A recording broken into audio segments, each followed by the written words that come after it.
പക്ഷെ പലപ്പോഴും സാധാരണമായ ഒന്നാണ്. എന്നാൽ പലപ്പോഴും അതിനെ എപ്രകാരം കൈകാര്യം ചെയ്യണം എന്നതാണ് മുടി കൊഴിച്ചിലിനെ കുറയ്ക്കുന്നതും കൂട്ടുന്നതും. ദിവസവും കൊഴിയുന്ന മുടി നിങ്ങളുടെ ആത്മവിശ്വാസത്തെ പോലും ഇല്ലാതാക്കുന്നു.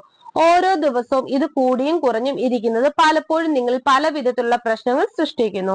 എന്നാൽ മുടികൊഴിച്ചിൽ എപ്പോഴും ആഴത്തിലുള്ളതാണ് എന്നുണ്ടെങ്കിൽ ചില ആരോഗ്യപരമായ കാരണങ്ങൾ കൂടിയുണ്ട്. ഇത്തരം കാരണങ്ങളിൽ ഹോർമോൺ അസന്തുലിതാവസ്ഥ വളരെ പ്രധാനപ്പെട്ടതാണ്. എപ്പോഴും മുടിയുടെ ആരോഗ്യത്തെ ഇല്ലാതാക്കുന്നത് വഴി ഇത് നിങ്ങളുടെ ആരോഗ്യത്തെ കൂടിയാണ് ഇല്ലാതാക്കുന്നത് എന്നാണ് മറ്റൊരു സത്യം. മുടിയുടെ വളർച്ചയിൽ ഹോർമോൺ പലപ്പോഴും വളരെ മാറ്റങ്ങളാണ് കൊണ്ടുവരുന്നു. എന്നാൽ ഇത് അമിതമായി കൊഴിയുന്നതിന് പിന്നെ ചില കാരണങ്ങളുണ്ട്. അവ എന്തൊക്കെയാണെന്നും എന്താണ് കാരണമെന്നും നമുക്ക് നോക്കാം. അതിനായി പോകാം വീഡിയോയിലേക്ക്.